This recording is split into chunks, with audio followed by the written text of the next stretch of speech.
खुलुमबाय रायजोफोर आं बे समाव मोनसे सुंद' आपडेट लानानै फैलायबाय। बिटिआर गोजोन गोरोबथा जानाया 4 बोसोर जालायलांबाय। 4 बोसोर जासेयावबो दासिमबो बिटिआर गोजोन गोरोबथानि दफायाव थानाय बायदियै एनडिबि सोद्रोमाफोरा सरकारनिफ्राय जाबायदि अनसुंथाइ मोननांगौमोन बे अनसुंथाइखौ दासिमबो गासैबो एनडिबि सोद्रोमाफोरानो आबुङै मोनफुंजोबनो हायाखै। बेजों लोगोसेनो माखासे एनडिबि सोद्रोमाफोरनि केसफोरखौ सरकारा थाबै खालामनानै होनाय जासिगोन होननानै मानगोनां प्रमद बर' बिथांमोना बै समनिफ्रायनो खौरांगिरिनि सिगाङाव बुंबोगासिनो दङमोन। नाथाय बिटिआर गोजोन गोरोबथा जानाया 4 बोसोर जासेयावबो दासिमबो एनडिबि सोद्रोमाफोरनि केसफोरखौ दासिमबो उइथड्र खालामजोबनानै होनो हानायखौ बे समावहाय जोङो नुनो मोननाय जायाखै। आरो बेजों लोगोसेनो जोबथेसालियाव थानाय मानगोनां रन्जन दैमारि सारजों लोगोसे माखासे एनडिबि किलार्सफोरा दासिमबो जोबथेसालियावनो जोबजानानै दङ। बिथांमोनखौ जोबथेसालिनिफ्राय उदां खालामनायनि थाखाय थारैनो बिटिआर सरकारा नाजामारदोंना नाजामाराखै, थारैनो बिटिआर सरकारा बिथांमोनखौ जोबथेसालिनिफ्राय उदां खालामनायनि थाखाय खामानि मावमारदोंना मावमाराखै, बे आंनि गोसोआव मोनसे सन्देहसो जानानै दं रायजोफोर। बेफोर थासारिखौ नायनानैनो इउनाइटेड फराम अफ एक्स एनडिबिफोरा फैगौ 2025 मायथाइनि बिटिसि इलेक्सनाव बाहागो लागोन होननानै नायस्रां औवारि बिथाङा खौरांगिरिनि सिगाङाव रोखायैनो फोरमायनानै होदों। नायस्रां औवारि बिथाङा खौरांगिरिनि सिगाङाव मा बिबुंथि होदों, बिथांनि सुंद' बिबुंथि होनाय भिडिअ क्लिपखौ नोंथांमोना जोबजासिम नायनानै लाग्रो। बिनि उनावसो नोंथांमोना गाव गावनि कमेन्टफोरखौ होलायब्लानो जाबाय। फैदो बिदिब्ला नोंथांमोना भिडिअखौ नायलांबाय थादो। जे दानि माखासे नैबे पावाराव थानाय बा सरकाराव थानाय जोंनि माखासे इएमनिफ्राय लानानै एमएनिफ्राय लानानै डिपुटेसननिफ्राय लानानै आरो माखासे एमसिएलएफोर दङ जे बिथांमोना दिनै पावाराव थानानैबो माखासे खामानिखौ किसु बुस्थुखौ एलायन्सआव थानाय हिसाबै सिंगेल हिसाबै बारगो एनडिबिनि थाखाय बिथांमोना खोथा बाथ्राखौ बुङा नङा बुंदोंबो खोमा, खिन्थु किसु बुस्थुखौ सिंगेल हिसाबै बिथांमोना मावहोनो हायाखै। बे बुस्थुखौ आं दिनै नोजोर होदों। बेनिखायनो दिनैहाय बिथांमोना दिनै सिन्था खालामनाया मोजां। बे 2025 गेजेराव जोंनि माखासे क्लजफोरनि खामानिखौ मावनो गोनां जायोब्ला जोङो जेरैखि जाया ज' जानांगोन आरो जोंनि एमएसफोरनि खामानिखौ मावनो थाखाय बिथांमोनाबो ज'यैनो जोंजों सावरायनांगोन। अब्लासो बिखेमनो साक्सेस जागोन। आरो 2025 आव 2025आवहाय इलेक्शननि बाथ्रा दिनै एसे एनै ससियेल मिडियायाव ओंखारबाय थादों। बे सम आरो थासारिया जुदि थोनोब्ला बे 2025 गेजेराव जुदि जोंनि एनडिबिनि माखासे क्लजफोर जुदि मावफुंजायाब्ला, जुदि मोगथां महराव जुदि मोनाबा, फाउन्डार मानगोनां रन्जन दैमारि होनना जुदि गवाब्ला हयथ' इउनाइटेड फराम एक्स एनडिबिनिफ्राय बे बुस्थुखौ जोङो साननोबो बाध्यता जागोन। खारना बेनो सिबिजाथाव जोंनि बारगो एनडिबिफोरनि सायाव आङो गुरैयै आपिल खालामनो नागिरदों। मानगोनां जोंनि बारगो एक्स एनडिबि नोंथांमोनखौहाय अराय समनि थाखाय जोंहा गोबां खामानि मावनांगौ दङ। थांनाय 2020 27 जानुवारियाव जिहेतु 2020आव 27 जानुवारियाव जिहेतु बिटा रेकर्ड जालांनाय, बे बिटा रेकर्ड जालांनायनि माखासे एमएसफोरनि माखासे क्लजफोरखौ मावफुंनांगौ जायोब्ला जों माखासे इउनाइटेड फराम एक्स एनडिबि हिसाबै बा बारगो एक्स एनडिबि हिसाबै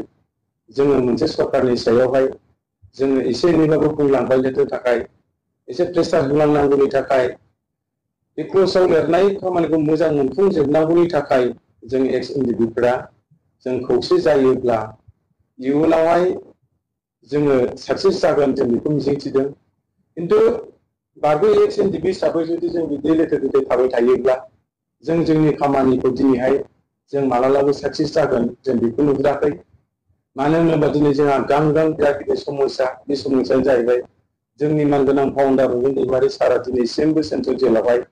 दिनै भुगिनांदों, दुखु खस्थ' लानांबाय थादों। बियो लासिं सिं बाथ्राया जोंनिल' नङा, बियो सारा बुहुमाव सारा जाथियानो दिनैहाय सिगनेटरि हिसाबै बे मानो गवाखै बे कुइसना दिनै मोनफ्रोमबो जाथि जनगोष्ठीनि इन्टेलिजेन्सफोरनि रावाव दिनै ओंखारदों। आरो बेजों लोगोसे सेन्ट्रेल जेलाव जोंहा दिनै 54 लिडार केडार्सफ्रा दिनै आरो दंबावो। आरो बेजों लोगोसे जोंहा हारिनि थाखाय गोबाव आखाइ हाथे लानानै नांलांनाय दिनै मा होनो बिर जोहोलाव बिथांमोननोबो जोङो दिनै एक्ससिजिआ हिसाबै 5 लाख थाखाखौ जों मोनफुंजोबनो हायाखै। आरो बेजों लोगोसे जोंहा थांनानै थानाय माखासे रिहेबिलिटेसननि बाथ्रा दिनै बेफोरखौबो जों मोनफुंजोबनो हायाखै। साख्रि बाख्रिनि खोथा जों बेखौ दिनै मावफुंना लानो हायाखै। केस टेस्टफ्राबो दिनै उदां जानो हायाखै आउट अफ स्टेट दिनै नेपाल आरो भुटान आरो गुबुन गुबुन स्टेटफ्राव दिनै आरोबाव दिनै एक्स एनडिपिफ्रा दिनै जेलाव दङ दा बैसोर बायदि मानसिखौ जुदि जोङो गासैबो उदां अख्रां लाबोनांगौ जायोब्ला फाउन्डार मानगोनां रन्जन दैमारिनिफ्राय आरम्भ खालामनानै जोङो बिथांमोनखौ जुदि लाबोनांगौ जायोबा जों बयबो एक्स एनडिपिफ्रा जों खौसे जानांगोन दा जों खौसे आरो इउनिटि थायोब्लासो जों गासैबो खामानिखौ जों मावनो हागोन आरो जों आसा दङ जों खौसे जाथारनांगोन आरो खौसे जायोब्ला जों इयुनाव जों मा मावनो लादों हयथ' बे खामानियाबो जाफुंगोन जोंनि गासैबो आद्रा खामानि बेफोरखौबो जोङो फुलफिल खालामना होनो हागोन बेखिनिखौ मिजिंथिदों बेनिखायनो जोंनि दानि मा होनो सरकाराव थानाय इएमनिफ्राय लानानै एमएलएनिफ्राय लानानै आरो एमसिनिफ्राय लानानै आरो जेसेबां सिनियर बारग' दैदेनगिरिफोर दोङो बारग' कंग्रेसफोर दोङो दिनै बिथांमोनखौ आं दिनै नैबे ससियेल मिडियानि गेजेरजों खावलायदों अननानै बयबो गावनि लोगो कंग्रेसफोरखौ उदां अख्राङाव लाबोनांगौनि थाखाय आरो सेन्ट्रेल जेलनिफ्राय उदां अख्राङाव लाबोनांगौनि थाखाय जेलफोरनिफ्राय बारग'नांगौनि थाखाय जों खौसे जानांगोन जों खौसे जायाब्ला जों आरो इयुनाव खस्थ' जालांबाय थागोन बेखौ जों नोजोर बोनानै इउनाइटेड फराम एक्स एनडिपिनिफ्राय जों दिनै बार बार जोङो माथो होबाय थादों दिनै जों खोथा बुंबाय थादों जोंनि सार्थ'आ दिनै एक्स एनडिपि हिसाबै बा इउनाइटेड फराम हिसाबै गाव गावखौ फोथांनायनि थाखाय जों दिनै इउनाइटेड फरामखौ जों दायाखै इउनाइटेड फराम हिसाबै जों बेखौनो दादों जों नोजोर बोदों जे इयुनाव जोंनि बिटिआर एकर्डनि इम'सफोरखौ मावफुंनो थाखाय मोनफुंनो थाखाय जों मोनसे प्रेसार ग्रुप हिसाबैसो जों दिनै बेखौ दाना लादों प्रेसार ग्रुप हिसाबैबो जों सोरबा सरकारनि एगेन्स्टआव थांनानै बाथ्राखौ जों बुंनो नागिराखै जिखुनु समाव सुबिदा उसुबिदा मोनसे टिमखौ लानानै जों हाबनानै शेयार खालामनो थाखायसो जों बेखौ दादों बेवहाय सोरबा सरकारफ्राबो जोंखौ उल्था जाहाथे नेगेटिभ साननानै जोंखौ भुल लाया बेखिनिखौ दिनै जोङो बे ससियेल मिडियानि जों खावलायबाय बेनिखायनो आं दिनै जोबथारनायाव खावलायनो सानदों बे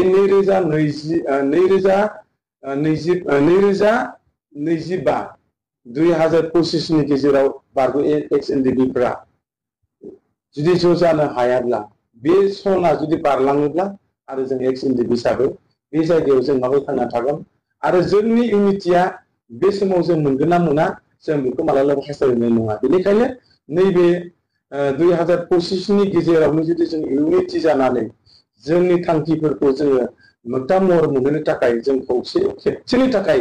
जों लिडार केडार गासिबो ज' सावरायनांगौथि दं होननानै आं दिनै खावलायबाय प्लिज अननानै इउनाइटेड फराम एक्स एनडिपिनिफ्राय आं सासे लोगो आफादगिरि हिसाबै जोंनि गासैबो बारग' एक्स एनडिपिखौ खेबसेनि थाखाय जोङो ज' जिरायनानै जोङो मोजां गाज्रि सावरायनो हागोन नामा बेखौ आं दिनै बे ससियेल मिडियानि गेजेरजों